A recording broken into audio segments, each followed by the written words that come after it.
నేడు ప్రకాశం జిల్లాలో సీపీఈ ప్లాంట్కు శంకుస్థాపన. పాలనలో ఉన్న మంత్రి లోకేష్ 65,000 కోట్ల పెట్టుబడులు పెట్టనున్న రిలయన్స్. అమరావతి ఓఆర్ఆర్ వెడల్పు 140 మీటర్లు. ఫలించిన సీఎం చంద్రబాబు కృషి ఇరువైపులా సర్వీసులు నిర్మాణం. తొలుత 70 మీటర్లకి ఎన్విరాన్మెంట్ కమిటీ ఆమోదం. కేంద్రంతో రాష్ట్ర ప్రభుత్వ సంప్రదింపులు. నిర్ణయంలో మార్పు. బర్డ్ ఫ్లూ వైరస్తో 2 ఏళ్ల చండాలమృతి. పచ్చికోడి మాంసం తినడంతో రాష్ట్రంలో ఇదే మొదటి కేసు. అప్రమత్తంగా ఉండాలని విద్యా ఆరోగ్య శాఖకు ప్రభుత్వ ఆదేశాలు.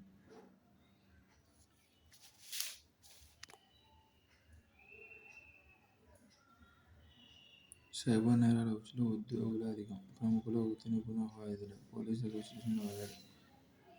రతన్ టాటా ఔదార్యం. 3,800 కోట్ల ఆస్తిలో దాతృత్వానికి సింహభాగం. 2 రతన్ చారిటీ సంస్థలకు కేటాయింపు. మిగిలినది కుటుంబ సభ్యులు, స్నేహితులు, ఉద్యోగులు, పెంపుడు జంతువులకు. వీరునామాలో పేర్కొన్న వ్యాపార దిగ్గజం. నేడు లోక్సభ ముందుకు ఒక బిల్లు. తొలుత చర్చ, అనంతరం ఓటింగ్. గురువారం రాజ్యసభకు బిల్లు. పార్టీ ఎంపీలకు విప్ జారీ చేసిన అధికార విపక్షాలు. ఐక్యంగా అడ్డుకోవాలని ఇండియా కూటమి నిర్ణయం. రెండో ప్రపంచ యుద్ధం అనంతరం ఈ దేశాలతో స్వేచ్ఛా వాణిజ్యానికి పెద్దపీట వేసిన అమెరికా ఖజానాలోకి కాసులు వెల్లువెత్తాయి. 1945 నుంచి అనుసరించిన విధానం వల్ల అగ్రరాజ్య వార్షిక ఆదాయాలు లక్షల కోట్ల మేర పెరిగినట్లు అక్కడి ప్రభుత్వ నివేదికలే స్పష్టం చేస్తున్నాయి. ప్రపంచ వాణిజ్య సంస్థ అభివృద్ధికి 2 యుఎస్ఏ, మెక్సికో ఖండాల మధ్య ముడిపడిన ఉత్తర అమెరికా స్వేచ్ఛా వాణిజ్య సంస్థ ఒప్పందం వంటివి సగటు అమెరికన్ల కొనుగోలు శక్తిని గణనీయంగా పెంచాయి. అలాంటి ఎన్ఏఎఫ్టీఏలను అత్యంత చెత్త ఒప్పందంగా ట్రంప్ గతంలో చిత్కరించారు. మొదటిసారి అధ్యక్షుడిగా ఎన్నికైనప్పుడే తనను తాను టారిఫ్ మ్యాన్గా అభివర్ణించుకున్న ఆయన 2018-19లో $380 కోట్ల విలువైన దిగుమతులపై సుంకాల మోత మోగించారు. బైడెన్ అలాగే కొనసాగించారు. దానివల్ల ఆయా వస్తు సేవల సరఫరా తగ్గి ధరలు పెరగడంతో ఉపాధి అవకాశాలు సన్నగిల్లి అంతిమంగా అమెరికా జీడీపీలో తరుగుదల అనివార్యమైనట్లు ట్యాక్స్ ఫౌండేషన్ నిపుణుల అధ్యయనాలు చాటుతున్నాయి. ట్రంప్ ఈసారి $1.4 లక్షల విలువైన దిగుమతులపై సుంకాలు పెంచేందుకు సన్నాహాలు సిద్ధం చేస్తున్నట్లు ఇండియానే కాదు మొత్తం ప్రపంచ ఆర్థికాన్ని తీవ్రంగా ప్రభావితం చేయనుంది. విదేశాల నుంచి అమెరికా చేసుకున్న మొత్తం దిగుమతుల విలువ నేడు 6.6% పెరిగి $4.1 లక్షలకు చేరింది. అదే సమయంలో ఆ దేశ వస్తుసేవల ఎగుమతులేమో $3.2 లక్షల కోట్లకు పరిమితమయ్యాయి. China, Vietnam, Mexico, Taiwan, Japan, Canada, దక్షిణ కొరియా, ఇండియా, థాయిలాండ్ తదితరాలతో పాటు యూరోపియన్ యూనియన్ దేశాలతోనూ అమెరికాకు భారీ వాణిజ్య లోటు ఉంది. దాన్ని పదే ప్రస్తావిస్తున్న ట్రంప్ దిగుమతులపై ప్రతీకార సుంకాల ద్వారా వేల కోట్ల అదనపు ఆదాయాన్ని రాబట్టవచ్చని భావిస్తున్నారు. వ్యర్థాలు విలువైన వనరులే. 6.2 కోట్ల టన్నుల ప్లాస్టిక్, ఎలక్ట్రానిక్స్ తదితర వ్యర్థాలు పోగవుతున్నాయి.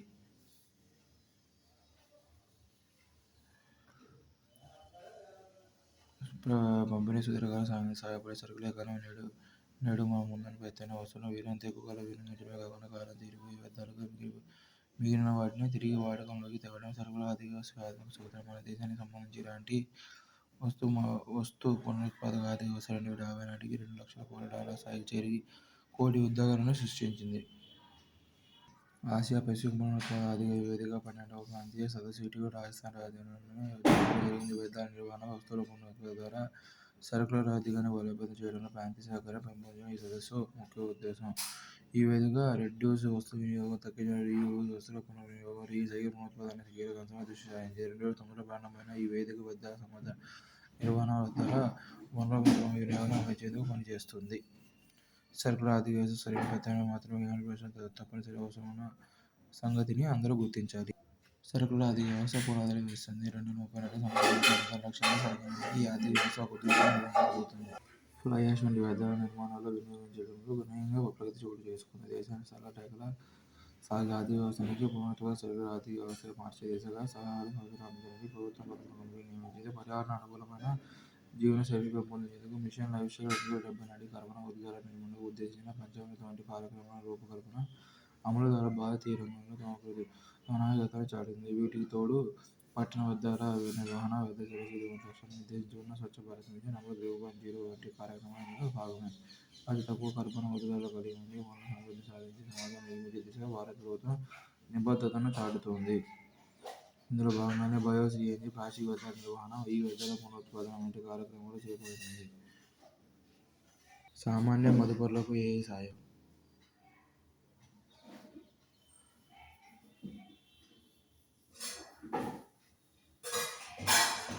మొబైల్ యాప్లు, ఏఐ ఆధారిత చాట్‌బాట్లు ఎదురుతో పాటు ఇతర ప్రతిపాదిత స్టాక్ మార్కెట్ సమాచారం అందిస్తే మరికొంతమంది చిన్న పెట్టుబడిదారులు ఇందులో ప్రవేశించే అవకాశం ఉంటుంది.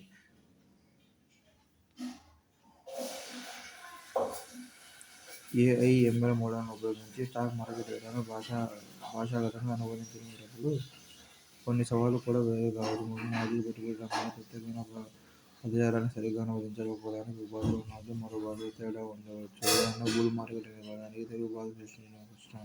ఇలాంటి విషయాల్లో ఏఐ మోడళ్లు మెరుగుపడాల్సిన అవసరం ఉంది. మన ఫార్మా లాభాల్లో 10% దిగుమతులపై ట్రంప్ సుంకాలు విధిస్తే అది ప్రభావం పారిశ్రామిక లాంఛన. ఏప్రిల్తో వచ్చేసింది. భారత్ టారిఫ్లు భారీగా తగ్గించిన అమెరికా అధ్యక్షుడు ట్రంప్. భారత్పైనే భారీ సుంకాలు అమెరికా నివేదిక. Parliament GCC services global head Sailaja Josyula. హాకీకి వందన వీడ్కోలు. టైగర్ ట్రంప్ విన్యాసాలు ప్రారంభం. భారత అమెరికా సంయుక్త నిర్వహణ విన్యాస ప్రారంభోత్సవంలో పాల్గొన్న అమెరికా రాయబారి GNC chief staff vice admiral Sameer Saxena. పరమాణు పరిశోధనకు సరికొత్త ప్రాజెక్టు. ఫ్రాన్స్ స్విట్జర్లాండ్ సరిహద్దు వద్ద 97 కిలోమీటర్ల భారీ విస్తృతితో నిర్మించే తెలిసిన ఈ అణు విద్యుత్ వ్యవస్థను ఫ్యూచర్ సర్క్యులర్ కొలైడర్ ఎఫ్సిసిగా నామకరణం చేశారు. వ్యవస్థతో స్వతంత్రంతో 2040 సంవత్సరం మధ్య గల ఇప్పటివరకు తెలిసిన భౌతిక శాస్త్ర పరిజ్ఞానంపై తిరిగి అధ్యయనం చేసి మరిన్ని కొత్త వివరాలు వెలికితీసేందుకు ప్రయత్నిస్తారు. 2070 నాటికి ఈ వ్యవస్థ సాయంతో అత్యంత శక్తివంతమైన ఫోటాన్ల భారీ అయాన్లను తాడించి ఢీకొట్టించి కొత్త అణు రహస్యాలను ఛేదిస్తారని ఇటలీకి చెందిన national institute of nuclear physics పరిశోధన డైరెక్టర్ జియోర్జియో చియరెల్లి తెలిపారు. బలభద్రపురంలో 62 క్యాన్సర్ కేసులు. వీరిలో 25 మంది మృతి. 50-60 ఏళ్ల మధ్య వయస్కుల్లో అధికంగా ప్రభావం. మహిళల్లో 51% బ్రెస్ట్, పురుషుల్లో 50% ఓరల్ క్యాన్సర్లు. రంగరాయ వైద్య కళాశాల అధ్యయనం వెల్లడి. తక్కువ కాలుష్య నగరం కడప. PM10 స్థాయి 42.52 రెండో స్థానం నెల్లూరు. అత్యధిక కాలుష్యం ఉన్న నగరంగా విశాఖ. PM10 స్థాయి 120 పాయింట్. టారిఫ్లకు వేలాయే. అమెరికా విముక్తి దినం విచ్చేసింది. దేశాలపై సుంకాల భారాన్ని తగ్గించి టారిఫ్లను ట్రంప్ ఎత్తివేశారు. రైతులకు భారత్ ప్రతీకార సుంకాలను గట్టిగా ప్రతిఘటించింది కేంద్రం. చిలీ అధ్యక్షునితో మోదీ భేటీ. సముద్రార్థిక, వాణిజ్య, వ్యవసాయ మంత్రులు భారత్ చిలీ చర్చలు ప్రారంభించాయి. చిలీ అధ్యక్షుడు గాబ్రియల్ బోరిక్ పాల్మోర్ వీరు సంవత్సరాది వ్యాపార, వాణిజ్య, రక్షణ, ఖనిజాలు, ఆరోగ్యం, ఉద్యోగ రంగాల్లో కలిసి పనిచేయాలని, ద్వైపాక్షిక సంబంధాలు మెరుగుపరచుకోవాలని నిర్ణయించుకున్నారు.